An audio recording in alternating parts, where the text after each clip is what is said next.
Henry again. I've been talking to a lot of the young guys at work. I've been giving my YouTube podcast. They want me to go on TikTok. I don't know about all that. I'll see how that plays out. But I coach them and I talk about what I'm talking about on YouTube, and I tell them the same thing at work. I want to encourage them and inspire the young generation as much as I can to reach out and go above beyond your potential. Look in the mirror every day and say you can do it. After watching those young people working at McDonald's last night at 7 o'clock and do such a professional job at it that I haven't seen in such a long time from another group of people is phenomenal. I mean, think about it. 17 years old, doing customer service, handling people's food, putting a smile on their face.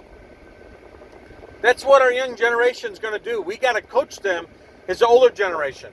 Us 30s, 40s, 50s, 60s, 70, 80-year-olds. 90s. We as adults shouldn't expect the younger generation to carry our weight. Should not expect the younger generation to do our work. What we should expect ourselves to do is help the younger generation be better. Help the younger generation to stop the drugs and the fighting and the killing and the robbing and the ganging. And that thinking that war is okay and that going shooting up people is okay.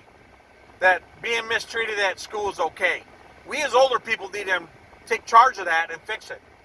We need to self-identify the schools and the children that are having troubles and don't have all the best education or the best resources or the best protection, right? And we need to fix that. We got to help those that need help, and we got to identify those. But we as adults, as 30s and 40s and 50s and 60s, 70s, 80s and 90s and even in the hundreds, we owe that passing that knowledge down to kids and helping them. We don't need to shake our heads like I saw one lady say, oh, that's a new generation. Well, he didn't have to hear that. That's the mindset. You just planted the seed of negativity that you are not going to agree that that person is going to be a greater new generation. You can't do that. You can't shake your head and say, well, that's the new generation, and accept it. Because what I've learned is if you have accepted failure or inferior performance or you don't correct it and you associate it with a negativity, you're compounding the problem. You have to correct it and say, that wasn't appropriate. That wasn't needed. You could do better at that. You have to show positive encouragement. But to shake your head and say, well, that's the generation. You just planted the seed that young person will never, ever succeed with the generation of your age, based whatever it is, 50, 60, 70, 80, I don't know, 90. You've just planted a seed that you're not willing to assist or help because you wouldn't say anything. I've seen it. I've witnessed it. I've been experienced by it. I've had it done to myself. So, don't do that. Old or new or young. Don't say, oh, the old people don't want to listen. Well, it's not true. A lot of times older people have a lot of experience, and the younger generation have to embrace that experience and tap into it. Now, how do you tap into it? You ask them and look at it. And then you got to have an inquiring mind. Well, maybe there is a smoother, better way of doing it. The more experience, maybe was never shown another avenue or another way.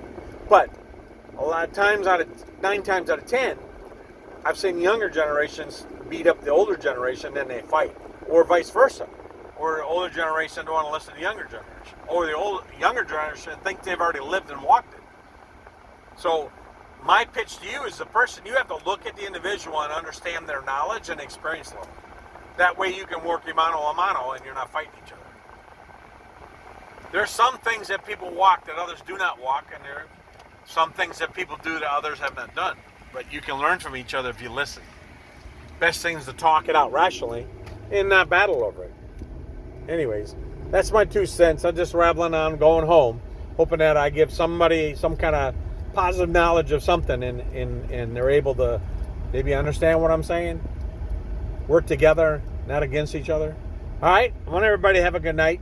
And I'm about to head home, have supper, and kiss my wife, and relax and watch TV. All right, everybody, have a good night. Henry's out.